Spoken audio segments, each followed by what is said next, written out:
I like this. I like this for me. Yeah. I like this as a fan. You know, you wrote about who wins, and you did a podcast on this. You wrote about why we got here, and the overriding message was the Bengals clearly didn't have any interest in Trey Hendrickson in 2026. I will be honest with you. I don't care about the 2026 Bengals. Yeah. I care about the 2025 version that Al Golden has to fix the defense on. And now he knows, even if you were skeptical that Trey was ever going to miss a game, this isn't hanging over. It's not even hanging over next week. It's not hanging over this week. It's not going to loom over the preparation for the Cleveland Browns. I will worry about the 2026 Bengals the minute this year's team has played its last down. So I don't care.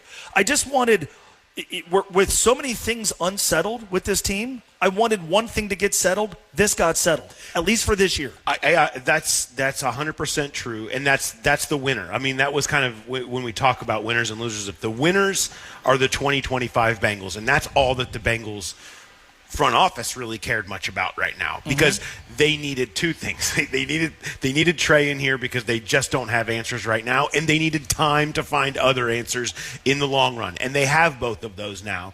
And they did not want to give Trey the one thing that he wanted. He wanted security beyond this year. He wanted guaranteed money in year 2. And what was consistent from the very first day to yesterday was the Bengals had no interest in that.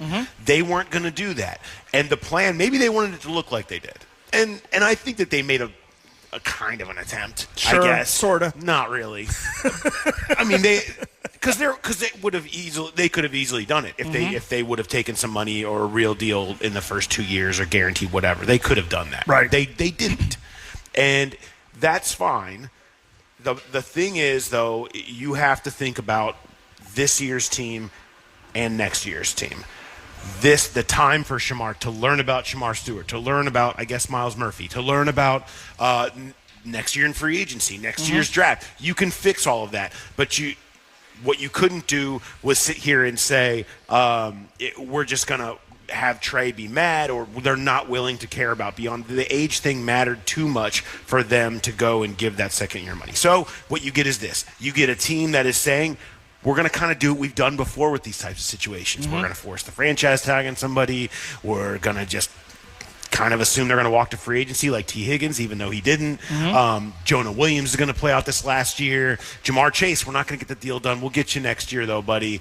And those situations have largely worked out pretty well. And I think they're in a situation now where they're going to get a very, even by blackout Trey's standards, a very angry man coming off the edge going after quarterbacks, right? Great. So you get a super motivated Trey Hendrickson in his last year here. I think they feel like this, maybe quietly, is what they were trying to kind of bully him into all along, with something that looked like this, and he gets $14 million. Yeah. So that's good. That's the price they pay to get the security of the Bengals saying 1 year only. Fine by me.